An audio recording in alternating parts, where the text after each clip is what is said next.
ขี้งัวแล้วนะ อยากไปเที่ยว เอ้ากัดแบบนั้นเลยวะ ตาม 0.5ก็แหละเอ้าพี่น้องเปิดภาพมาอีบัดนี้กามาโพอยู่ซองไม้ทางน้องไซเด้อพี่น้องกาซองไม้น้องไซลุยเนาะพี่น้องก็สิลืมหัวซองตัวเองแล้วพี่น้องกะหากระตั้งมื้อนี้สดๆฮ้อนๆเลยเนาะพี่น้องเอาก็พักติดตามได้เด้อพี่น้องเอาคนต้องการสวัสดีเด้อสวัสดีคนเนาะว่าอยู่ในและต่างประเทศเนาะพี่น้องก็ยินดีต้อนรับผู้ส่องน้องไซลุยคือเก่าพี่น้องกะหากระตั้งซองใหม่ๆเลยสดๆฮ้อนๆจังได๋กะขอให้พี่น้องฝากติดตามซองใหม่น้องไซเด้อเนาะพี่น้องซองใหม่น้องไซลุยเนาะกะฝากติดตามหลายๆเด้อพี่น้องกะมื้อนี้กะน้องไซกับมาลินทางเฮือนน้องลังคือเก่ากะบ่ได้เอาโทรศัพท์ตัวนั้นถ่ายเนาะกะเอาโทรศัพท์น้องไซถ่ายเองพี่น้องแจ้งอยู่บ่ไปใส่เบิ่งเด้อโอ้แจ้งอยู่เข้ากันงานเนาะ เอาเงี้ย กะมันเจอบรรยากาศฟ้าลังฝนลังฟ้าเนาะพี่น้องกะโอ้บรรยากาศดีแฮงได้ซุ่มลงบ้างไปก็มากับน้องไวน้องมีนาคือเก่ามันก็บ่แล้ว ซึ่งมันก็บ่ฮอดให้ มันจะเหมาะกับคนสวยๆอย่างเราอยู่ดีๆอุ้ย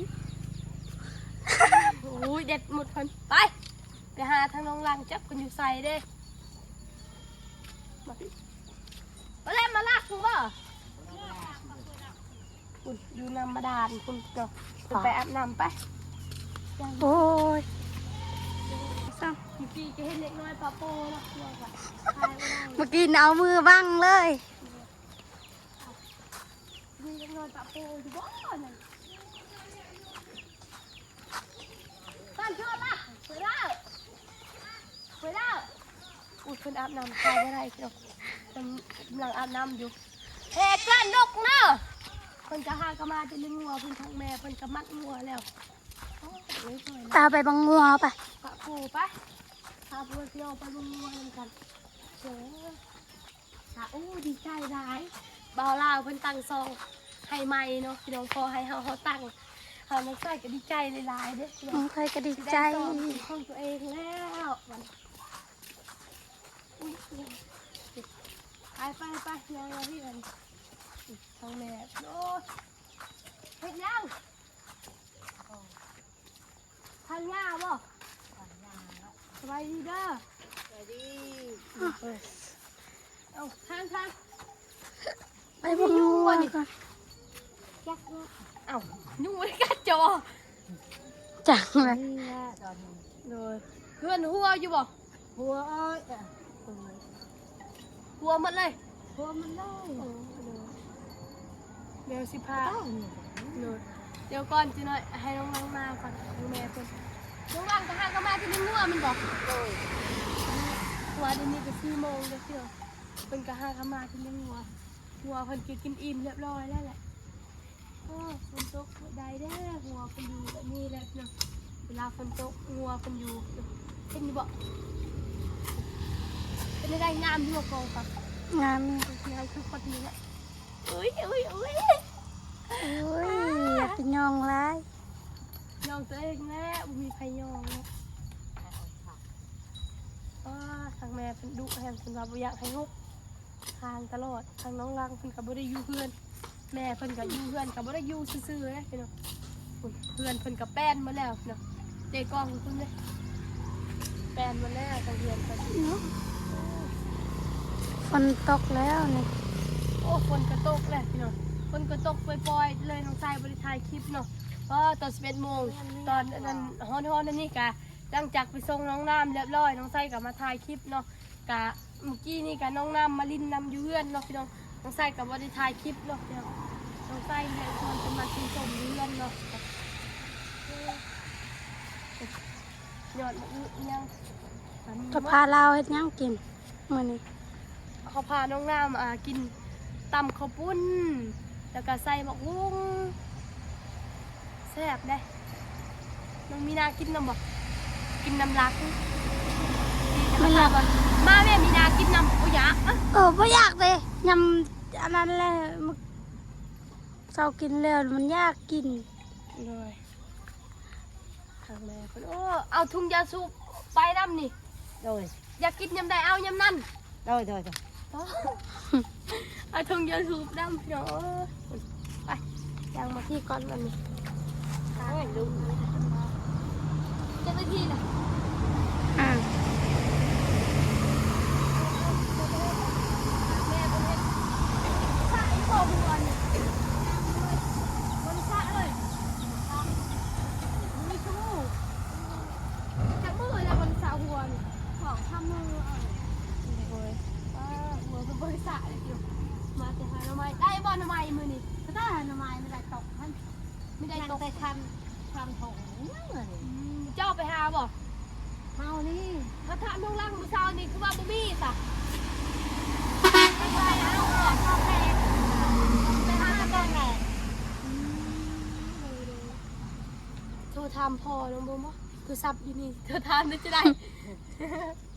พ่ออยากได้บ่หน่อไม้คือสิบ่อยากได้แหละเนาะ เราช่วยนั่นห่อละเราชิมหาเจ๊เฮา ทง15บ่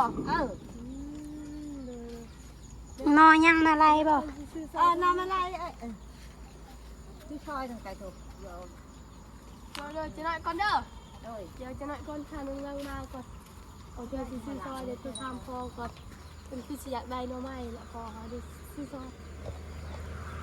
เดี๋ยวโทรถามพ่อก่อนเนาะว่ายังก่อน กองมือซอง ไปกองมือซอง อะไรเด้อ โดยอากะมาโพอีกซองใหม่ของน้องไซเนาะ โอ้ย ซองใหม่ของ ฝาก เฮา มาติดตามหน่อยเด้อ โดยเอาว่าไป มาลายๆเด้อ เอ้ยดีใจพักโชคให้เฮาเด้น้อง ตาม เอ้ย มาลายๆเด้อเนาะ เลยอุ่นตังเกินน้องรังของพัวแหละพี่น้องอันนี้ต้นเป็น มาต้องซ่องน้องใส่ต้องใส่ใส่ลุยมัน แมน ใส่ลุยใส่ตดตามนี้ ตามนี้ เดี๋ยวค่อยสิลงไปซื้อหน้องไม้ซอยน้องรังเพิ่นซื้อซองทงเนาะเพราะว่าแม่เพิ่นว่าขายทง15ซื้อซองทงน้องมีหน้าสิซื้อหยังซื้อหมักลำไย โอ้ยกินมักลำไยแห้ง เฮ็ดหยังน่ะ เฮาอย่า หยัง ยิ หิบบ ยิบกบหลังเลยนะ อ้าวเกือบเพิ่นขาดบ่ ครับเอ้ย ป้าเกือบขาด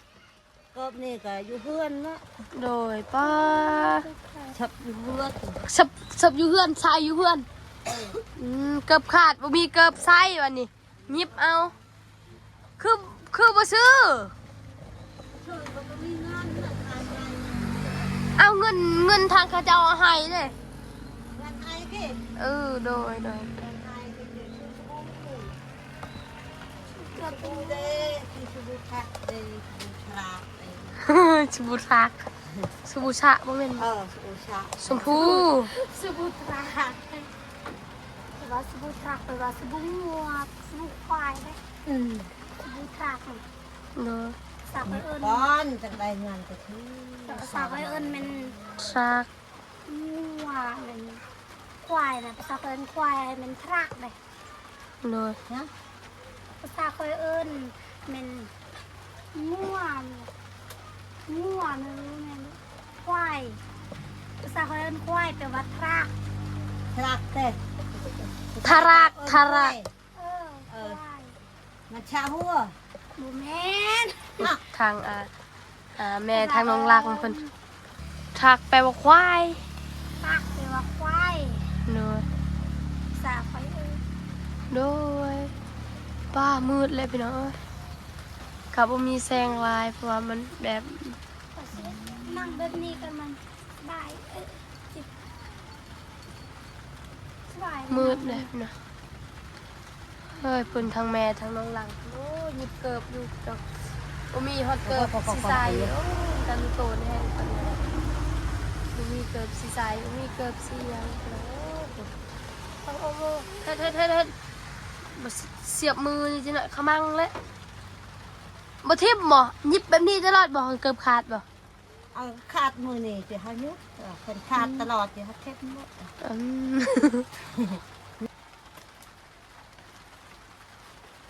อ่า ค่อยอยู่บ้านก็ยิบเกือบค่ะ ค่อยคือหยิบคือกัน ค่อยอยู่บ้านค่อยอยู่ แล้วก็จะยิบ พุ่นเด้ข่อยหยิบเกือบข่อยใส่อยู่เฮือนพุ่นแล้วเกือบข่อยหยิบน่ะข่อยไปหยิบอยู่เวียดได้เกือบข่อยได้ มันเป็นแบบนี้แล้วมันทนวะมันทนแบบ ข่อยไปหยิบ30,000พุ่นได้อยู่เวียดได้ ก็ซื้อตะเกียบเป็นนี่ตะเกียบเป็นนั่นไม่ซื้อเลย เอาหยิบอันนี้หยิบเกือบอยู่พี่น้องเอ้ยเพราะว่าทางลูกสาวเพิ่นก็บ่มีเกือบใส่หักแหละป้านี่เนาะเข้มจนหักเสร็จวันนี้เสร็จเข้มเพิ่นหักเลยเพิ่นโยนทิ่มเลยนี่โอ้ มันน้อยเกินถ้าเอายิบถ้าค่อยยิบมันทรงผมถ้าค่อยยิบมันเริ่มเลยก็เอาง่ายนะ โดย ยิบเลยมันจะมา โดย นี่มันนานมันเยอะเลย มีอยู่บ่ไฟอยู่เฮือดนี่ เจ้า ไฟ เจ้า ดอกคือบ่เปิดแน่เปิดข้างนอกนี่มีบ่ เนี่ยเปิด เปิดแน่แหละ เนี่ยเปิดมันเปลือกมันเปิด เอาไปเอาอีกแล้วนะไปเอาอีกละเข็มเพิ่นนะ เอาเข็มใหญ่บ่มีบอกเข็มใหญ่ เขาไม่มี เข็มใหญ่ก็บ่มีเอาแต่เข็มน้อยทางน้องล่างเพิ่นยังบ่ทันแล้วอาบน้ำเทื่ออาบน้ ร้อยหน่อยละ ำอาบน้ำบักโดดหนึงเดินบ่เพิ่นอาบน้ำบ่ ร้อยนี้ 10ชั่วโมงปกติเพิ่นอาบน้ำ ฮอตเด้ เออโนฮอดชั่วโมง เมื่อนั้นยังสะต้มเขา ยังเท่าไรเงินเขาจะเอาให้ และบาดาหายเจอที่ชิป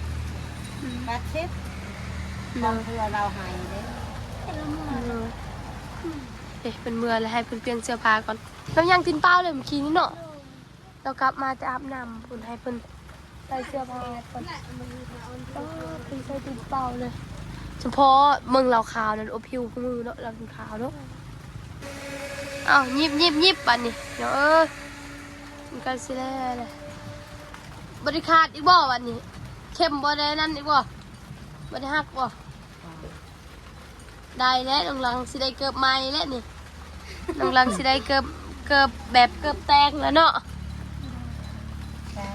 แรงเองเนาะ ให้ทางน้องหลังเพิ่นใส่เสื้อผ้าก่อนพี่น้องโอ้ฟ้าเหลือมฟ้าห้องอยู่คือสิได้ไปการเครียดแล้วเฮาตะแรงนี่เนาะมีน้ำเนาะการเครียดแคบทาง ได้ดี ได้เลย ได้ยังสิว่าได้เฮาขี่รถไปเลย บางทีเราเห็นเครียดละไปจับเธอหนึ่งบางมือไว้ป้า มันติดมันมือเฮาเครียดอันน่ะเครียดตัวมันมียางหั่นน่ะพี่น้องติดหมด นี่เขาจับมาให้เลยเนาะ บ่อยู่บ้านค่อยนั่นเด้ออยู่เฮือนใกล้เฮือนเขาอีหลีนะ จนกระตาลเท ไปก้านแม่ก้านแถวทางนี่ได้บักได้ลายหนึง แต่กระตาลก็เดินจีน เจ้าสิไปตะบ้านอยู่เดินจีนโอ้เด้ออันนี้เดินจีนก็มีบักได้ลายหนึงปกติพอเขาไปก้านก็อยู่เดินจีนนั่นแหละเราอะสิไปตะบ้านเลิกไปซะเฮาเอิ้นไปก้านนี่เปิดไฟได้บ่นี่บ่หลัง ไปบ้านเหรอ ฮะ บ้านเหรอ บ้าน บ้านเหรอ บ้าน บ้านเหรอ บ้าน บ้านเหรอ บลาล บ้านเหรอ บ้าน บ้านเหรอ บ้านปั๊มบ้านกวด บ้านเครียด ตะบ้านกวด บ้านรก ปาตะบ้านกวด บ้านเครียดบ้านรกบ้านอึ้ง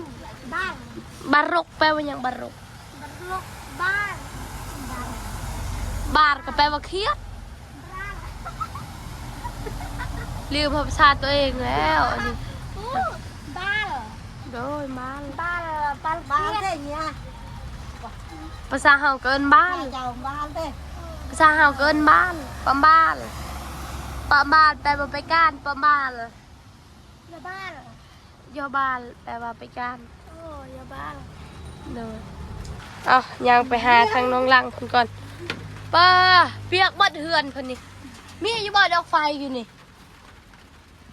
มองจะนอนบ่มี ว้าเปียกมันนี่นอนได้จะได้นี่ ไม่จะนอนเลย นอนตำคลั่งคนนอนพีนี่พี่เนาะเปียกหมดเฮือนคนนี่มองนี่นี่สังสีอ้า เต็ม นอ อะไร น อยู่ไหนนี่จะนอนนี่อ้ายแม่ อ้ายนอนอยู่พุ่น แม่พ่อนำหัวอ้ายเราบ่แม่นเราอ้าย บ่เราอายพ่อแม่นำแบบเวลามันยากนะบ่เข้าใจบ่พ่อแม่นอนมันก็ยากเนาะเฮาลูกใหญ่แล้วก็ยังไปนอนพ่อแม่ นอนทุกแจ้พุ่น นอนแจพุ่นมันกระเต็มมันกะบ่กล้าบ่ยากแล้วบ่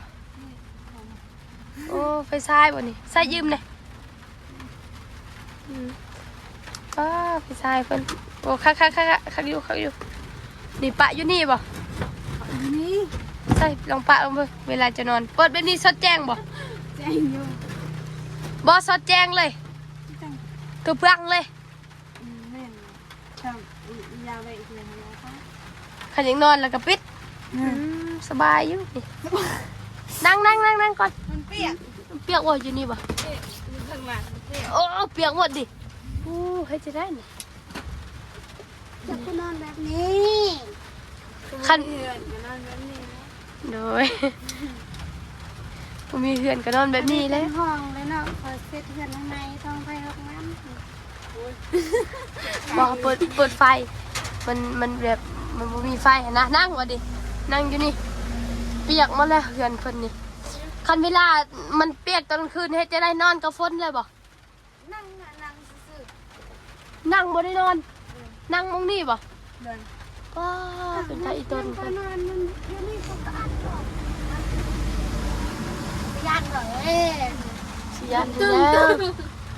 หากกับมื้อนี้ได้เห็นน้องเพิ่นใส่เสื้อผ้าใหม่ทางน้องรักของเพิ่นไผเอาให้เสื้อน่ะ ยาก ญาติพี่น้อง เลย ทางนาซาวจะบ่ เลย เพิ่นว่าทางนาซาวเพิ่นว่าเมื่อกี้นี่เสื้อเพิ่นทางนาซาวเอาให้พี่น้องเพิ่นก็บ่มีให้แหละพี่น้องคือพี่น้องเฮ็ดนี่แหละเพื่อนซานเพิ่นมองสินอนก็แทบสิบ่มีแหละ จะมีเสือใส่เสือไม้เนาะ เลยไผสิมีเงินเนาะ โฟกัสแทรกเนาะ ยังมีบ่หน่อไม้ หมดแล้ว เอ้าใส่แม่จะว่ายังอยู่หน่อไม้ นั่งจ้ะ หน่อไม้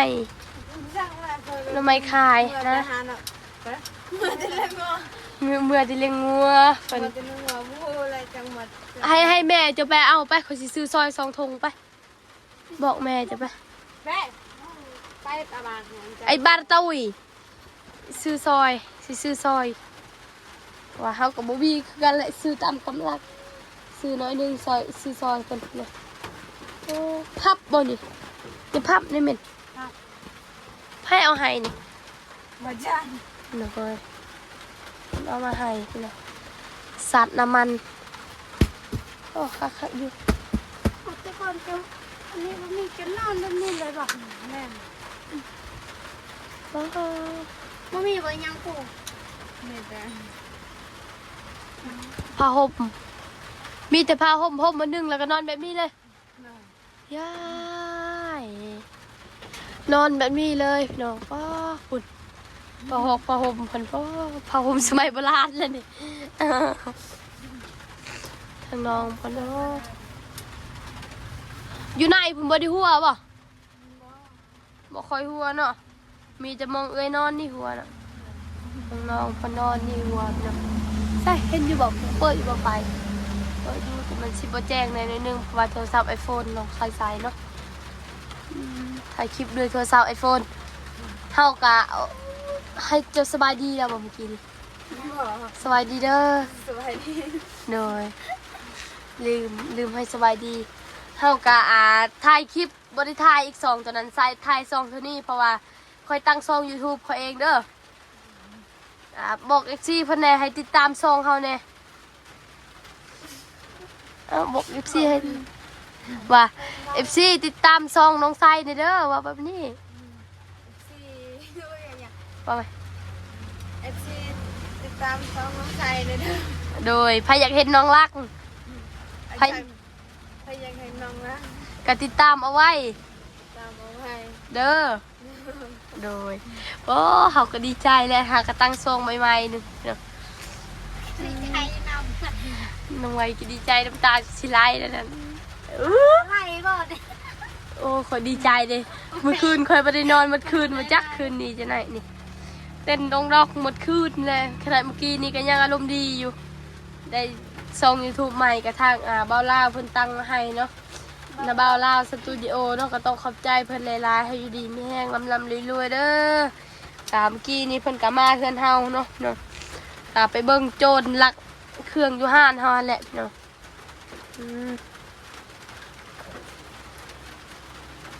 เดี๋ยวสิตั้งกล้องเอาไว้ก่อนหากมาที่เลี้ยงงัวบ่กินแล้วข้าวสองหากเทื่อดึงได้จะกินข้าวนี่เนาะ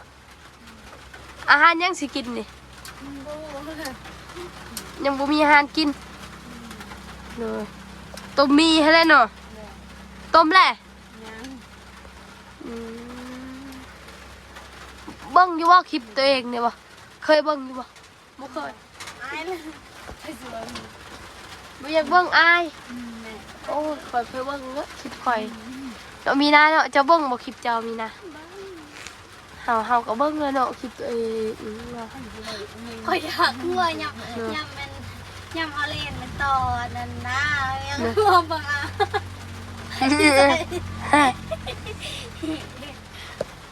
เล่นเฮาแลนแต๊ดบ่แม่นต่อบ่ได้ตอดเฮาแต่แต๊ด บ่เอาเล่น ปากน้องมีนาปากน้องมีนาใหญ่ก็ค่อยได้เบิ่งในคลิปนะกับบุมีหยังลายกับมาลิ้นนำซื้อเด้อกับบุมีหยังให้ไปซื้อหน่อไม้ซอยแหละใช่ทั้งแม่เพิ่นไปเอาหน่อไม้บ่ เอาแล้ว เอาละน้องมีนาไปสิซื้อหมักลำไยซอยเขาเจ้าบ่ลำไยไผ่น่ะ บ่จักแล้ว ท่งเท่าไรเห็นขายท่ง10,000เม็ดเจ้าเคยซื้อกินอยู่บ่ไปคอนเพิ่นเอาเขาจะกินเพิ่นเอาให้บ่ไปพาไปเบิ่งหน่อไม้เนี่ยนี่ก็แม่นมงนอนเพิ่นเด้อพี่น้องเด้อนี่นำกันยังไรซะอยู่พี่น้อง เบิ่งอยู่ล่างเท่านี้เปียกเลย เบิ่งหลังน้องไว้เปียกหมดนี่โอ้ยก็อยู่ในกระเปียกโอ้ยนี่เปียกหมดเพื่อนน้องหลังคนโอ้คือลายแท้นี่ ข้าวนี่ ซื้อหน่อไม้ซอยเพิ่นก่อนทง15เป็นบ่ โดยมีว่าเงินทอนนี่ทอนค่อย20,000นี่มีอยู่บ่นี่เอาจะได้มีนะ เอาอันนี้ 2 ถุงนี่เนาะนี่สิเอาทอง2 ถุงซื้อซอยเพิ่นเนาะมาพี่หลัง ใส่ไว้บ้างเล่นกองเลย มาพี่ก็ได้มาไปสิตั้งกองเอาไว้นี่เอาหน่อไม้ไปพุ่นนั่งอยู่พุ่นนั่งอยู่พุ่นมือถือเจ้าเลยปะอยู่หั่น นมเขาให้แล้วนม เลยเอาน้องหลังซื้อหน่อไม้ซอยเด้อ ใส่เด้อ โดยทอนเขาขึ้นบัดนี้ซื้อหน่อไม้ซอยทั้งหนองลังเพิ่นทั้งหมดเป็นเท่าไหร่นี่15 บวก 15เป็นเท่าไหร่บูฮู้ทอนค่อยเท่าไหร่สะ